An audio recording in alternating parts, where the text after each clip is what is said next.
It was just a word used to describe breathlessness, panic, the terrifying sensation of not being able to get air in or out, asthma. And behind that word were countless different diseases all blurred together. So how did we figure out that asthma isn't just shortness of breath, but a disease of small airways, inflammation, muscle contraction, and immune response?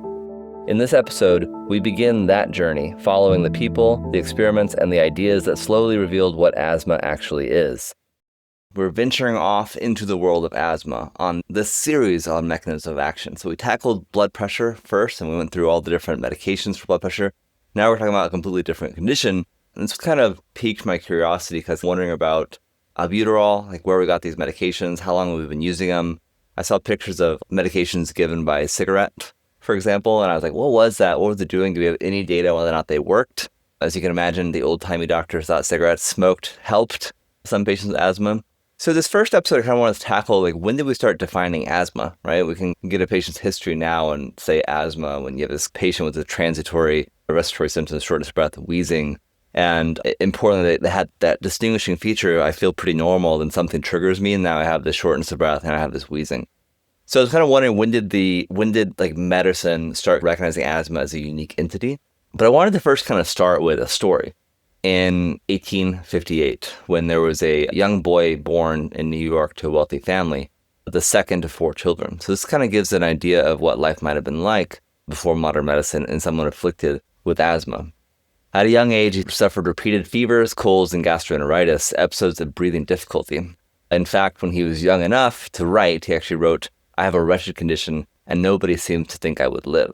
So he mostly confined himself to indoors because of his asthma. And he'll generally say it multiple times in his diary writings that he had this affliction, basically, that caused him to have severe respiratory distress and have episodes of wheezing where he just could not catch his breath, and he was basically unable to do anything during those episodes. He noted that his symptoms were worse in the middle of the night, and his father often would wander around the house carrying him while he wheezed, or they would put him in a carriage and put the windows open so he'd get fresh air as the horse rode away in the carriage and forced air through the windows. So again, this guy's a wealthy kid. He had some ability that other people may not have in a less than wealthy situation. His parents tried an assortment of remedies: mustard plasters, ipecac, cigar smoke, ye old cigar smoke cures all, and strong black coffee. He actually felt strong black coffee worked the best and considered it his go-to treatment. There's some actually modern chemistry showing that this actually probably did have some positive impact on his airways, and we'll get to that later. Imagine having episodes of severe shortness of breath back in the day and not really having a solution besides potentially drinking some coffee. And that could not have been a dramatic improvement. It would have been terrifying, right? So these people who had to work for a living, and this is the 19th century, typically would have to go off to the mines at age 8. So you probably wouldn't be able to do anything because you would just be completely unable to move and function if you had an asthma attack in the mines. Or if you're a chimney sweep, making your living, making your earning at age 3 back in the day, they wouldn't be able to function, basically. But this kid in particular had pretty well-off parents. So this young boy found his living indoors, and he got really interested in reading, and he read ferociously. And he read about the world outside, the different places, and kind of imagined being in these different worlds that kind of got him outside. And he actually got to the point where he became very interested in natural sciences and started studying taxidermy, which I imagine was cool even back then.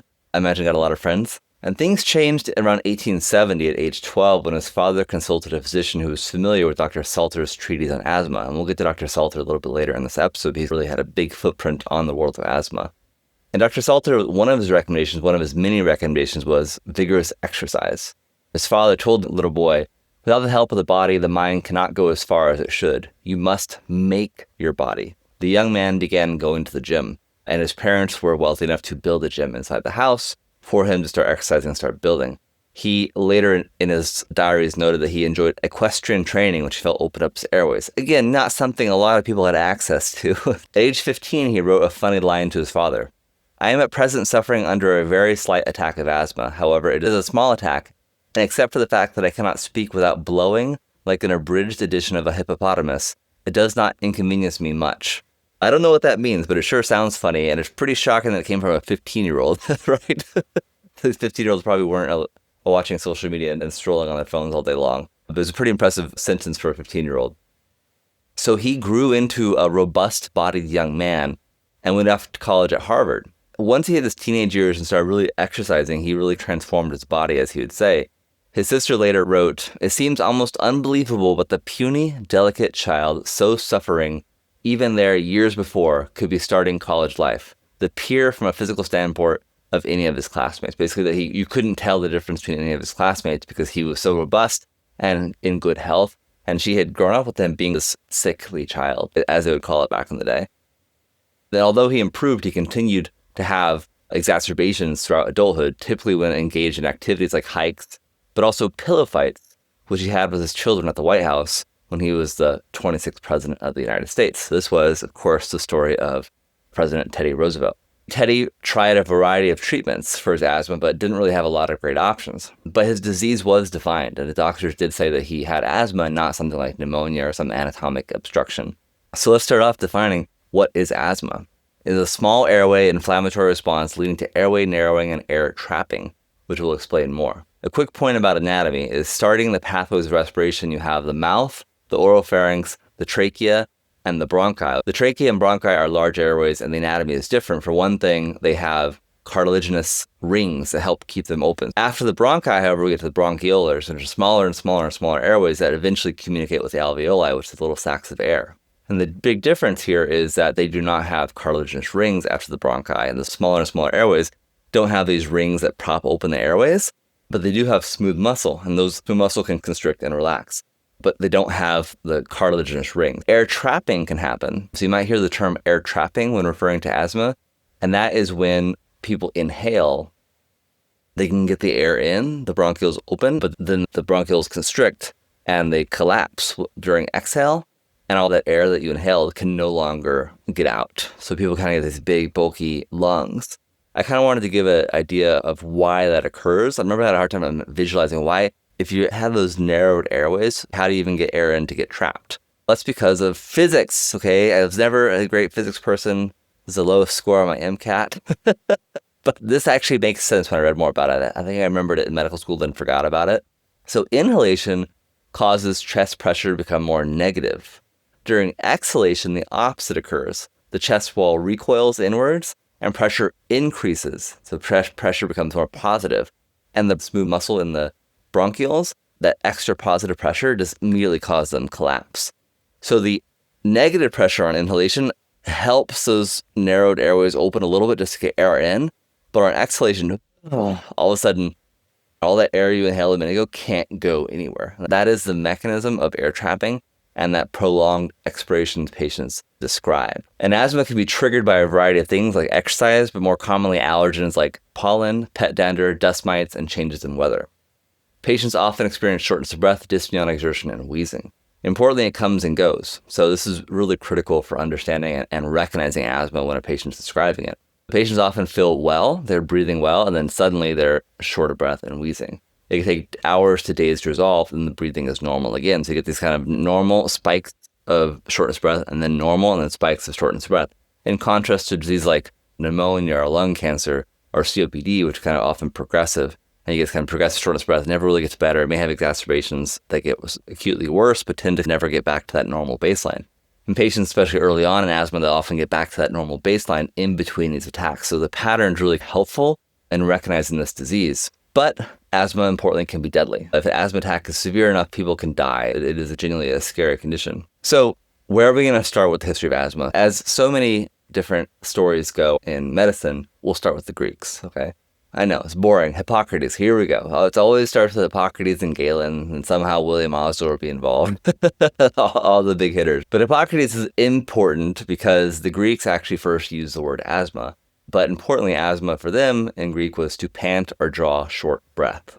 So as you can imagine, this was probably defined quite broadly. A lot of different conditions causing shortness of breath or difficulty breathing. It's a bit tricky looking at the history of asthma when you're reading about stories from the 1300s, 1400s, and medieval times talking about asthma, because so many things are kind of labeled asthma when they're talking about people who have shortness of breath. They did recognize certain forms of asthma when they were triggered by the environment, so this is probably more aligned with our modern understanding of what asthma is. Unfortunately, the term asthma is used a bit indiscriminately with any pulmonary process up until the mid-1600s. So what changed? In 1662, we get a Belgian physician named Dr. Jean van Helmont. I don't know if that's how you pronounce it. suffering from asthma himself. Actually, a lot of these doctors who are on the forefront of asthma suffer from asthma themselves. And he provided a detailed description of his symptoms. Dr. Jean van Helmont said his lungs were contracted or drawn together during these attacks. And I can really kind of imagine the lungs kind of contracting. I think it's a good description. I imagine what patients may feel like. He also talked about its periodicity, and he talked about emphasizing pollutants can trigger his symptoms. The next big leap comes from none other than Dr. Giovanni Battista Morgagni, the father of pathologic anatomy. Now, I'll give spoiler, this guy is Italian, okay? So he wrote De Sedibus in 1761. The text is based on his pathologic observations of over 700 autopsy dissections of patients whom he had treated during their lifetime. De Sedibus provided the reader with precise correlation between anatomic pathologic findings at post-mortem and the clinical symptoms of the disease observed during lifetime. So Dr. Morgagni was the father of pathology, basically, because he said, hey, this patient had X and Y symptoms.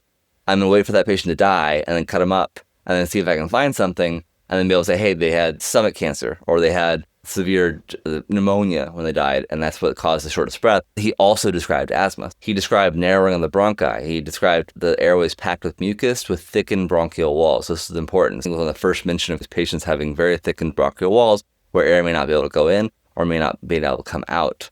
And he's also credited with recognizing that wheezing was probably attributed to these very, very small airways and kind of like a whistle with the air trying to get out through this very, very, very, very narrow section of the bronchioles. The next big step was Henry Hyde Salter. He's the guy who's Teddy Roosevelt's dad followed his advice, by the way. Remember the robust exercise? He wrote On Asthma, Its Pathology and Treatment in 1860 and considered his magnum opus. He took care of hundreds of patients with asthma and suffered with it himself as a young child. He defined it as a paroxysmal dyspnea of a peculiar character, generally periodic with intervals of healthy respiration between the attacks. A perverted nervous action, he said. Again, importantly, the concept of allergy did not really exist, although people did recognize that triggers could happen in the environment. He defined it as a disease specifically of a bronchial muscle spasm. So he based this on pathologic knowledge that was done and just kind of imagining what must be causing these symptoms. He deduced it was probably bronchial muscle spasms doing this. The interesting thing is he had some reasoning behind this. He said that the attacks can come on abruptly. Patients can be doing well, then suddenly experience chest tightness and difficulty breathing. He reasoned no organic or inflammatory change takes place with such suddenness. So this couldn't be an inflammatory process that happened so quickly. He'd also recognized that these could not be structural because it wouldn't go back to normal in between. And he reasoned that what was quick was muscle contractions. So he assumed that muscle contractions must be doing the symptoms. And as we know from Dr. Morgagni in the 1700s, that we have some pathologic evidence to back that up. He also recognized nitrites, ether, chloroform, and tobacco smoke can relieve attacks, and he thought that these agents were associated with muscle relaxation. So again, he's focusing on this muscle relaxation aspect of it, okay? He also described black coffee being useful. Black coffee does have high amounts of theobromine, which is a derivative of theophylline, which probably does help relax a smooth muscle. So he had a major impact on the world of pulmonology and with particularly asthma. So what happened to this very smart man? In true 19th century fashion, he developed a lung abscess and died at the ripe old age of 48 years old. So he had a full life. So yeah, bummer, right? The next big leap happened in 1922. Dr. Huber and Kozler. They had microscopic features of 15 patients who died of severe asthma coming out of the University of Chicago. And they had what is described as a painstaking pathologic study. And they framed the disease as a fundamental allergic disease, in particular an altered tissue response to allergens. So the world of allergy was this burgeoning field in the 1900s. That's a whole other story, and I'll get into that a little bit more when we talk about histamine in later episodes. They describe occlusion of the small bronchi by tenacious mucus, eosinophilic infiltrates, and thickening of the bronchial walls with evidence of chronic inflammatory changes. In long-standing cases, hypertrophy of the smooth muscle is observed. The bronchial obstruction is multifactorial, not solely due to smooth muscle spasm as previously believed. So this is a big deal. It's not just one mechanism causing all these problems. There's mucus plugging and there's cellular infiltrates, so there is an inflammatory response as well. The idea that it's not inflammatory was not true. They put a lot of things together and also brought in that burgeoning field of allergy, which would sort of explain the inflammation, but also explain the triggers that patients were describing. Now we're going to touch upon some of the animal models in the 20th century that helped us understand what was happening in asthma. In 1902, they developed an experimental model of anaphylaxis. One of the models they were using to mimic that was actually injecting oval albumin in a guinea pig or a dog, okay? So they'd inject oval albumin and then let it stew for a few weeks and then inject oval albumin again. And that in second injection, the patients would often have this robust response.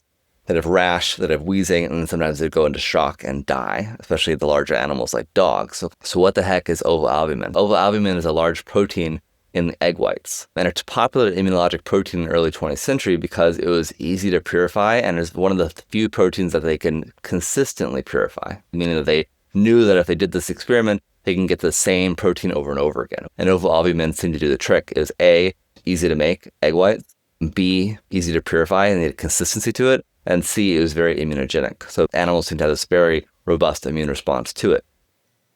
As I mentioned, they developed severe respiratory stress, wheezing, cyanosis, and death. Autopsies demonstrated overinflated lungs, similar to autopsy findings of patients who died of asthma attacks. Asthma started kind of getting put into the context of whatever anaphylaxis was into that allergy world, okay?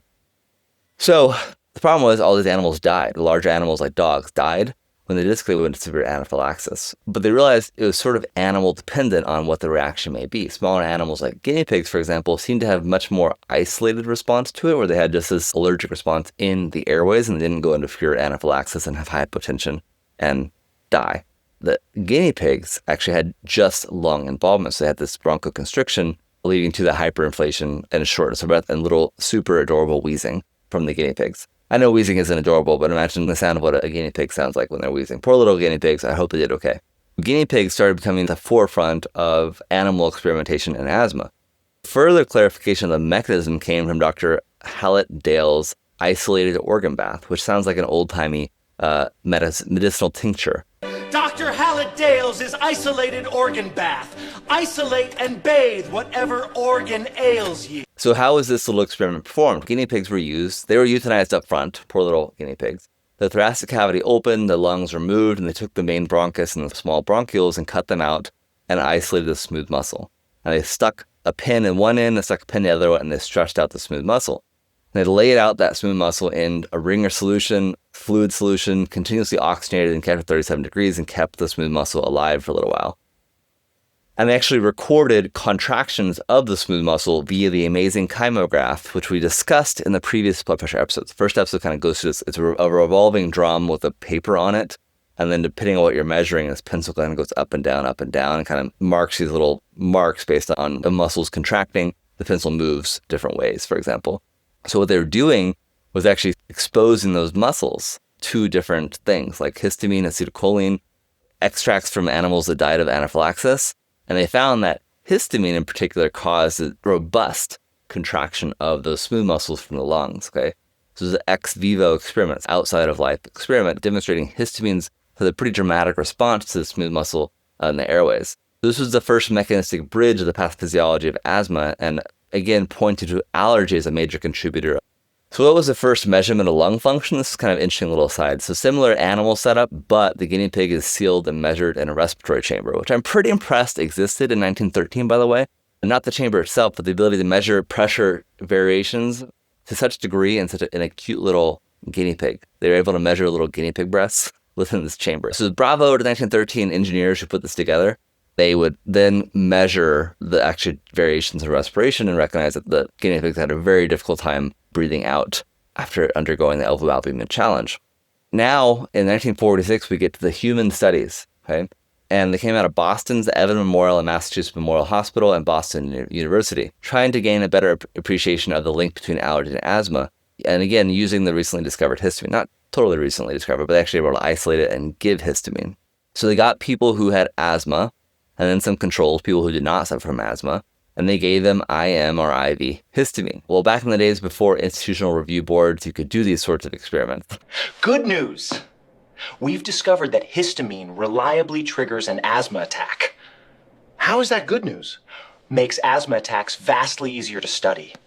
By nearly killing the patient? Yes, but now in a very organized way. Okay, so they gave varying doses of histamine and looked for symptoms and measured vital capacity. They did breathing tests on everyone to see if they had decreased ability to exhale, for example. And in patients with asthma, 8 out of 9 developed severe symptoms and measurably decreased in vital capacity. Although many people developed a headache or flushing with histamine, and that was the same for both controls and patients with asthma. So it still caused everyone to feel a little bit miserable, but people with asthma felt miserable and couldn't breathe. So this clearly demonstrated histamine had something to do with asthma and put it into that allergic category disease, this time in humans, not just cute little guinea pigs. This is the background for the slow identification of asthma being a unique pulmonary entity throughout history. So then we're going to start finally getting into treatments, which became available in the early 20th century. And as you imagine, a lot of things came from basically different drugs put into cigarettes so people can really inhale that smoke and get it right into those lungs. So cigarettes played a role in early treatment. Coffee played a role in a lot of early treatment. But I want to focus on some of these major ground-shifting developments, such as albuterol, epinephrine, acetylcholine, and its interaction, histamine and its interaction, and steroids and IgE inhibition. The list goes on what we can do for patients with asthma, which makes it a much more controllable disease, but still potentially devastating depending on the severity. So hopefully you gain an appreciation of where we came from with defining asthma and understanding it a little bit better. Now we're going to delve into the specific mechanism of actions which have really changed the lives of patients suffering with asthma in much more modern times. So thanks for listening. I hope you found that enjoyable. Please give us a 5-star review if you enjoyed the episode and tell us your friends about it, what you learned about on mechanism of action. Thanks again.